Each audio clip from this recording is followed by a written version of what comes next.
नमस्कार। जैसा कि मैंने पूर्व में कहा था, मैं ध्यान के बारे में इन वीडियो में अपनी अंतर्दृष्टि साझा करूंगा। पहले वीडियो में हमने ध्यान के बारे में चर्चा की थी। आज दूसरे वीडियो में ध्यान प्रवेश पर मैं अपनी अंतर्दृष्टि साझा करूंगा और तीसरे वीडियो में ध्यान समाधि का मार्ग के बारे में हम चर्चा करेंगे। ध्यान प्रवेश के लिए यम और नियम से परिचित होना और उसका बोध के साथ पालन करना बहुत मददगार होगा। हमने ध्यान की आधारशिला के रूप में यम और नियम पर चर्चा की थी। ये 5 यम है: अहिंसा, सत्य, अस्तेय, ब्रह्मचर्य और अपरिग्रह। यह एक प्रकार का स्व अनुशासन है।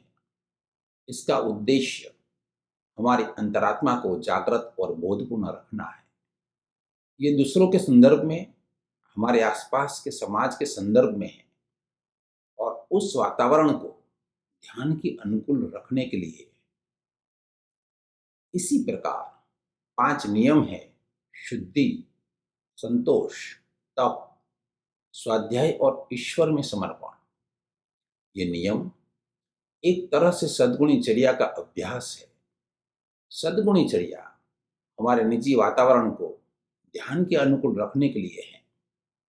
यह हमें उन्नत करने के लिए, ध्यान में रखने के लिए, समाधि उन्मुख करने के लिए और अंततः समाधि में लीन करने के लिए हमारा कृत संकल्प है। अतः स्व अनुशासन और सद्गुणी चर्या ध्यान की आधारशिला है। मनुष्य होने के नाते हम अपने भौतिक शरीर, निरंतर आती जाती श्वास और बदलते रहते विचार व भाव से परिचित है। वास्तव में विचार, मनन और चिंतन ही हमें अन्य प्राणियों से अलग करता है। ध्यान में बढ़ने के लिए अपने शरीर और श्वास की शुद्धि, विचार और भाव की शुद्धि और ये सबके प्रति बोध अत्यंत आवश्यक है। ध्यान सरल भी और सहज भी की चर्चा करते वक्त हमने बहिरंग साधना की चर्चा की थी। बाहरी तैयारियां शरीर, श्वास, भाव और विचार जैसी हमारे जीवन की परतों से संबंधित है। इन पहलुओं पर चर्चा की गई है और उसके उपशीर्षक है शरीर की शुद्धि, विचार की शुद्धि और भाव की शुद्धि। बाद में हमने ध्यान के 3 कदम, प्रथम कदम आधारशिला के बारे में चर्चा करते हुए हमने ध्यान के लिए आसन और प्राणायाम पर जोर दिया था और पाया था कि जब हम अपने आरामदायक आसन में लंबे समय तक स्थिर बैठते हैं तो यह न केवल शरीर की स्थिरता प्राप्त करने में हमारी मदद करता है, बल्कि यह हमारे मन को भी स्थिर और शांत करने में मदद करता है और परिणाम स्वरूप यह हमें आसानी से ध्यान में ले जाता है। प्राणायाम की चर्चा करते वक्त हमने देखा था कि प्रत्येक प्राणायाम के अपने अपने लाभ के साथ मनोभाव शुद्धि का लाभ भी होता है और साधक प्रत्याहार की ओर आगे बढ़ता है। ध्यान सरल भी और सहज भी के बारे में चर्चा करते हुए हमने अंतरंग साधना के बारे में भी चर्चा की थी। आंतरिक तैयारियां शरीर, विचार और भाव से संबंधित है। हमने शरीर, मन और भाव की शून्यता के बारे में चर्चा की है, जिसका उपशीर्षक है 3 शून्यता। हमने देखा था कि आंतरिक तैयारी में मूल तत्व अवलोकन है। शरीर की गतिविधि, विचार की प्रक्रिया और बदलती भाव का अवलोकन करना है और इसके लिए आरामदायक आसन, प्राणायाम व रेचन और प्रत्याहार बहुत मददगार हो सकते हैं। वास्तव में आरामदायक आसन व मुद्रा शरीर की शुद्धि, जागरूकता और शून्यता के लिए एक कारगर साधन है और इसी प्रकार प्राणायाम व रेचन हमारे भाव की शुद्धि, जागरूकता और शून्यता के लिए एक कारगर साधन है। फिर हम प्रत्याहार से ध्यान में डुबकी लगाते हैं और धारणा से गहन ध्यान में प्रवेश करते हैं। ध्यान की ये दोनों कदमों पर प्रत्याहार और धारणा के शीर्षक से चर्चा की गई है। प्रत्याहार की चर्चा करते हुए हमने प्रत्याहार के कुछ प्रयोग की चर्चा की थी। हमने देखा था कि यम और नियम, आसन और प्राणायाम से शरीर मन की परिधि पर नींव तैयार करने के बाद जब अपने मन और हृदय के केंद्र पर अपने विचार और भाव के तल पर मुड़ना शुरू करते हैं तब प्रत्याहार होता है। हम सभी भाव और अनुभूति में अपना अवधान अनुभव के विषय से अपने स्वबोध, अपनी अस्मिता, अपने अनुभवकर्ता की ओर मोड़ते हैं। हमने यह निष्कर्ष निकाला था कि प्रत्याहार का अभ्यास, प्रत्याहार की निरंतरता हमें धारणा में ले जाएगी। इसी प्रकार धारणा के बारे में चर्चा करते हुए हमने धारणा के कुछ प्रयोग की चर्चा की है। हमने देखा था कि प्रत्याहार में हम अपनी सजगता, अपनी जागरूकता को स्वयं की ओर मोड़ते हैं। अब धारणा में हम प्रत्याहार को निरंतर बनाए रखते हैं। दूसरे शब्दों में अपनी सजगता, अपनी जागरूकता को निरंतर स्वयं की ओर बनाए रखते हैं। और जब हम अपनी सजगता, अपनी जागरूकता निरंतर स्वयं की ओर बनाए रखते हैं तो यह ध्यान की शुरुआत है। इस प्रकार धारणा ध्यान के लिए सीढ़ी बन जाती है।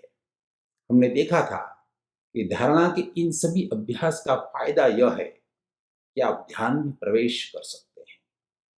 आप अपने अस्तित्व के प्रति जागृत रहते हैं जो धारणा कर रहा है, और इसलिए धारणा को ध्यान के लिए प्रस्थान पीठिका कहा जाता है। अपने घर में निश्चित रूप से एक कमरा या कोना ध्यान के लिए आवंटित करना, जैसे कि पूजा का स्थल, बड़ा मददगार होगा। वहां आप दिन प्रतिदिन ध्यान कर सकते हैं। उस कमरा या कोने का केवल ध्यान के लिए उपयोग करें, किसी और प्रवृत्ति के लिए नहीं। वो कमरा या कोना आपके लिए बड़ा मददगार होगा।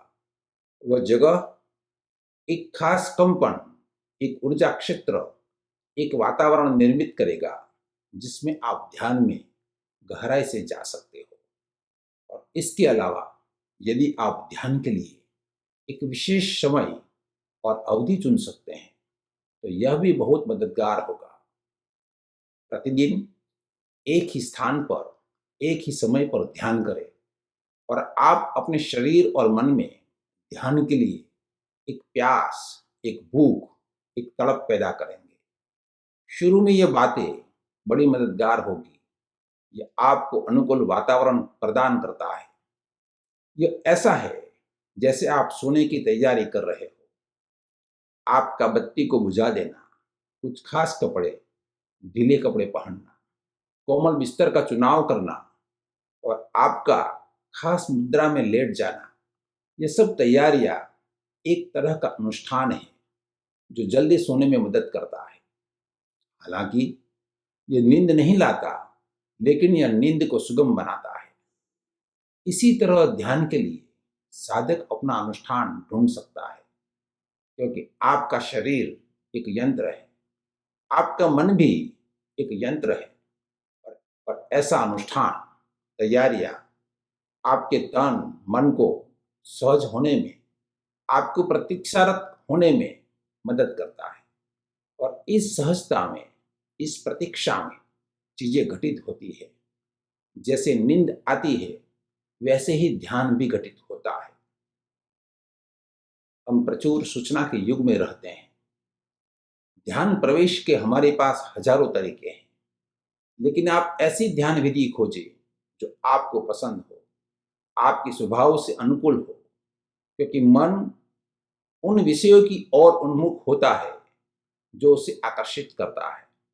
यदि आप शरीर उन्मुख है तो शरीर उन्मुख विधियां आपको ध्यान की ओर ले जाती है। यदि आप हृदय उन्मुख है तो हृदय उन्मुख विधियां आपको ध्यान की ओर ले जाती है। यदि आप बुद्धि उन्मुख है तो बुद्धि उन्मुख विधियां आपको ध्यान की ओर ले जाती है।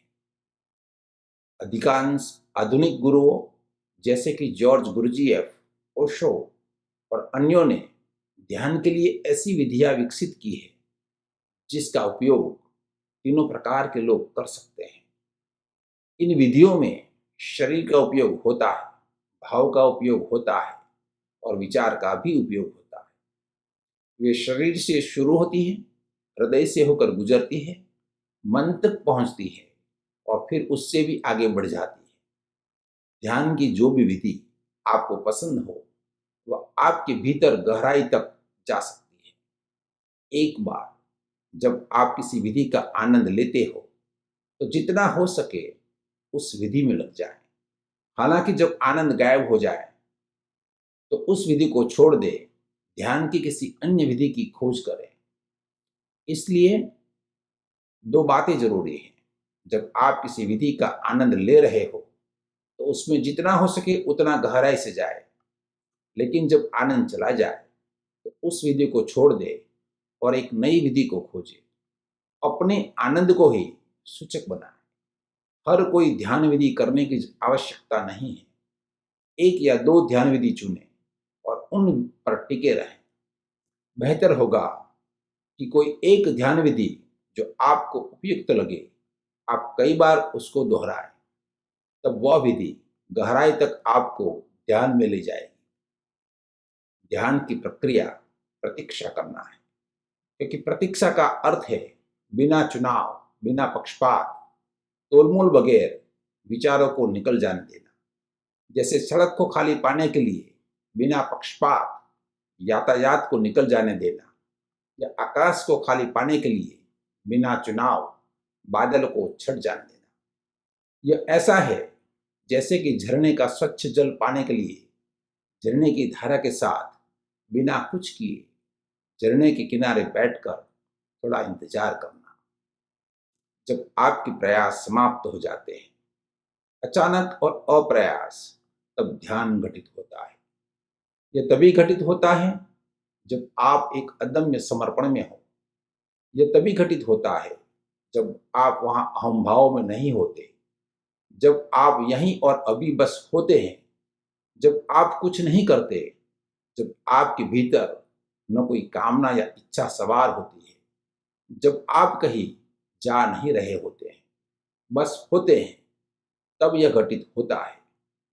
ध्यान कुछ करना नहीं है, ध्यान घटित होता है। ध्यान कुछ करने के बारे में नहीं है, ध्यान आपके होने के बारे में है। ध्यान आपका होना है। ये कुछ बातें ध्यान प्रवेश के लिए कहने योग्य थी। तीसरे और अंतिम वीडियो में ध्यान समाधि का मार्ग के बारे में अपनी अंतर्दृष्टि साझा करूंगा। सुनने के लिए आपका बहुत बहुत धन्यवाद।